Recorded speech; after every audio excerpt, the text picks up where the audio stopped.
We call it people technology. It's been a day of games that have ebbed and flowed. We saw that in a thriller between Chennai and Kolkata earlier in the afternoon kickoff at Abu Dhabi, and now in Dubai. 165 is what RCB have managed. At one stage, it looked like they had a lot more. At another stage, you thought maybe Mumbai Indians might even pull them back. In the end, let's ask Carlos Brathwaite and Sanjay Manjrekar on Maruti Suzuki Presents ESPN Cricket for T20 Timeout what they make of that score. Carlos, 165. Who's the happier team at halftime? I think Mumbai going in with a bit of momentum. Last 2 overs going for 9 runs would have been massive after that partnership between Maxwell and AB de Villiers. So momentum-wise, it'll be Mumbai Indians, and they'll want to take that momentum straight into the batting innings. It seems as though the new ball is crucial. How you use the pace and the hardness of that new ball has been very important to getting a substantial Hmm. total. And 166, I feel, is just about par, and it can be an interesting game. Sanjay? Seems like today we have high scoring conditions. You know, the amount of sixes that we've seen, maybe more sixes than fours. There are certain pitches, you know, if it has the right kind of bounce and if there is short side boundary, it's just conducive to, you know, more sixes. And I get the sense that this could be one of those days when the pitch and the boundaries and everything is conducive to big shots. And that's why I feel maybe RCB have once again ended up not getting as many as they would like, and with Mumbai Indians chasing, and with Hardik Pandya in their team now, they'll be nervous with this score that they've got. Interesting. Now let's just look at a couple of innings and scan them more in detail. Let's start with Glenn Maxwell, shall we? We're wondering if we're going to see the best of Maxwell after that break. You felt he was one player who didn't want an intermission with the sort of form he had struck finally after all these years in the IPL. 56 of 37, including those incredible reverse paddles, sweeps, whatever you want to call them for six. Sanjay Manjrekar would have played them as well if T20 was around in his time. So let me go to him first. How was that, Sanjay? I played a reverse sort of guide against Eddie Hemmings in a 50 overs game. So I was not a player of Ahead of my your times. time. I was a player of the future. Ahead of your time, Sanjay. Well, See, the that's advantage something that you that. have, Ronak, with Maxwell is that now look at Rahul Chahar. You know, good bowler. You see a right-hander there. So what does he do? He bowls his leg spin and doesn't pull out the googly so much. And this guy plays that reverse thing, reverse thing for six. Hmm. I mean, then what do? You bowl the googly, he can hit you over mid-wicket. So when Maxwell gets going, I don't think you have too many answers to the kind of shots that he has. So brilliant. He got a 40 and 70, I think, in the first half, and good to see him get runs because when Maxwell gets runs, you know, it just livens up the whole, you know, scenario for all of us to sit back and enjoy. 100%. Now, I've not seen those shots attempted by Kyron Pollard, Andre Russell, Carlos Brathwaite. I have seen them attempted by Glenn Maxwell. So you've got to take me through that, Carlos. You see it happen. It's still not the kind of shot you guys would play. And Maxwell does it off spin, off pace. He does it with a little lap, and he does it with that incredible bat speed where he's whacking an Adam Milne even for six. Ronald, I get so much crap for trying those little fancy shots. They come off every once in a while, and the times that they don't come off, even my dad lets me have it. So, but yeah, it's good. It's good theater.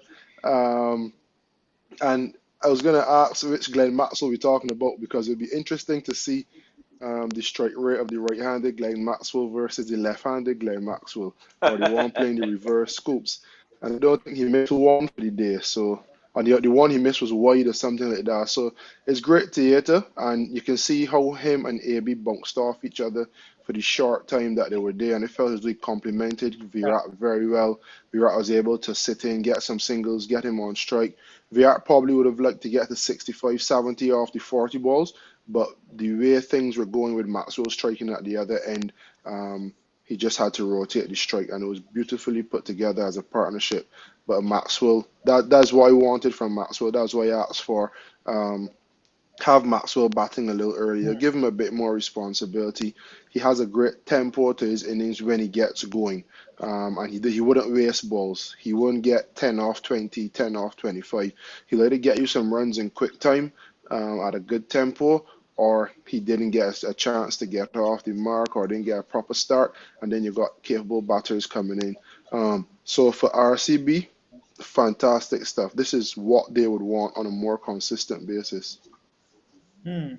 Now, wasting balls is a very interesting conversation for RCB in particular because you leave it to AB de Villiers many times and you don't give him enough, time to really get in. It's a tough job. Sanjay Manjrekar says he's sorry for de Villiers at this late stage of his career to have to play that really hard role, which even Carlos Brathwaite calls, the most unforgiving role in T20 cricket. Let's look at phases of this innings. Sanjay, again, they're batting first. They've started well, albeit after they've that particular nice little partnership with Bharat and Kohli. What happened through the middle overs then? What were your observations of the tempo and pace at which Virat Kohli went? Yes, Bharat at number three was interesting. And, when you look at his domestic T20 career, you can see that he's not a T20, typical striker. So by his standards, I thought he did a terrific job. But once again, you've got to say Virat Kohli, second time in a row. Again, you see that same scenario, gets to 32 of 21 balls, and then just 19 of the next 21 balls. And again, spin, 21 balls, just 19 runs. Batting first, trying to set a target in what looks like a high scoring venue. And this is really something that came out.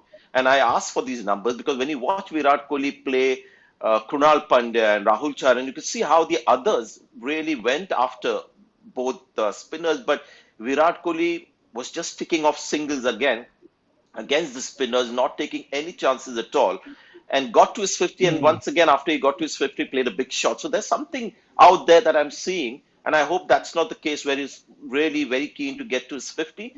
But I mean, how do you explain 19 of 21 from Virat Kohli against spin? And, the others at the same time just cashing in a lot more. And this format is so unforgiving that let's hope the score is enough for RCB, because if it's not enough, then again you'll have to look at these 21 balls, because you're talking of almost 3.3 overs where RCB Yeah. ended up getting 19 runs and because of one individual. I mean, scoreboards tell a story, don't they, Carlos? Sometimes we look at a striker of 120 and you think, oh, you've done really well. Then you look across and you think Bharat striking at over 130, Maxwell at over 150, De Villiers in his little cameo, albeit a little over 180. Now, at that point, do you think Virat Kohli said, right, last game, Maxwell didn't fire, previously De Villiers hasn't fired, so let me hold one end up? The anchor debate, which is one of the most constant debates in T20 cricket. Do you think it was one that he could have pushed on a bit earlier, played freer a bit early, or do you believe that he was right in the approach he chose?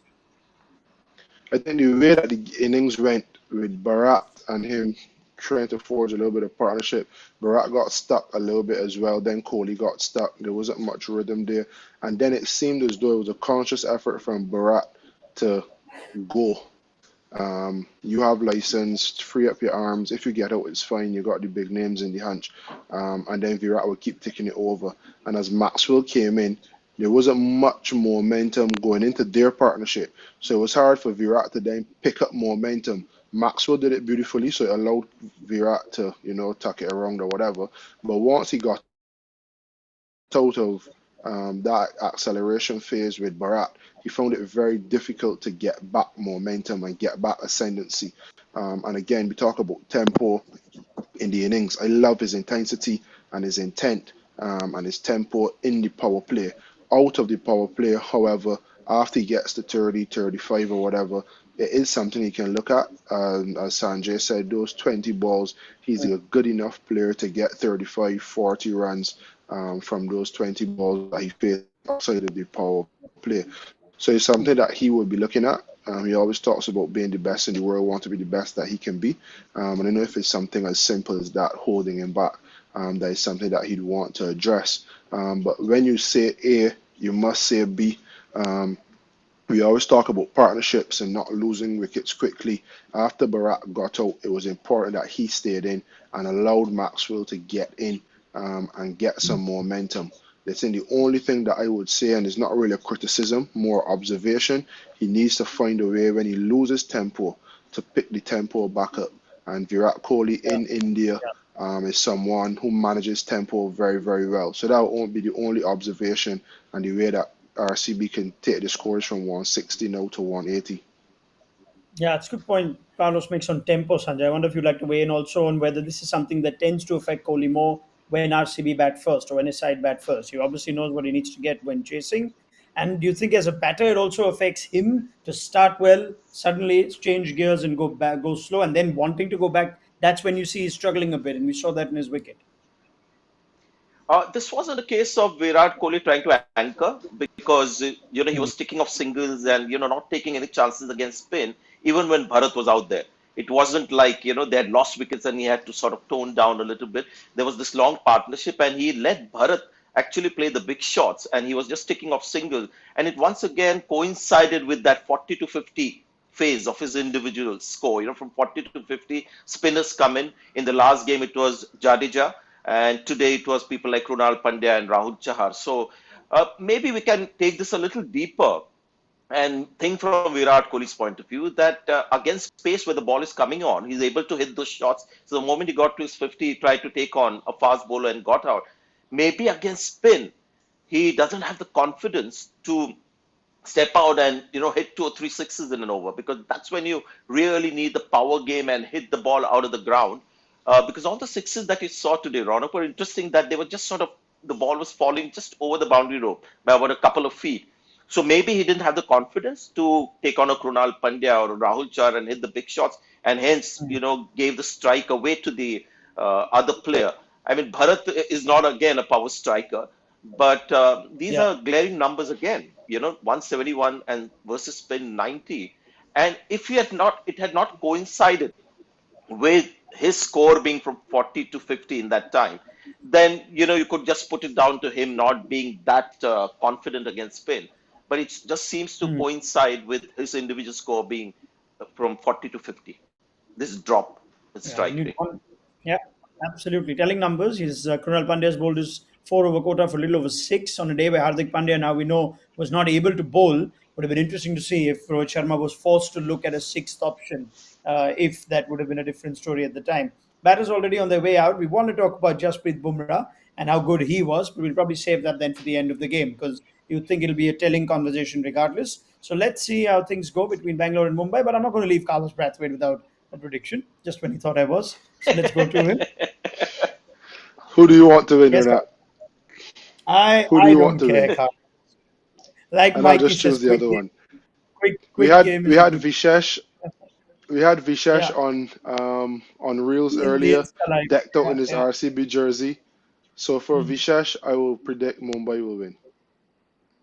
Wow, look at that. He's really taking his black tongue seriously now, right? He's putting the curse on the Mumbai Indians. Mr. Manjrekar, please deep into your cricketing logic and tell me what do you think will happen in the second half. Mumbai to get these runs? See, I'm wearing the yellow today, so I was really in the mood to support CSK in the afternoon.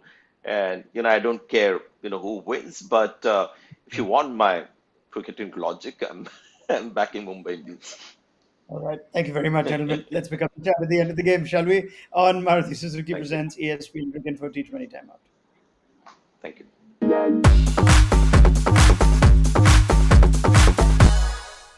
We call it people technology.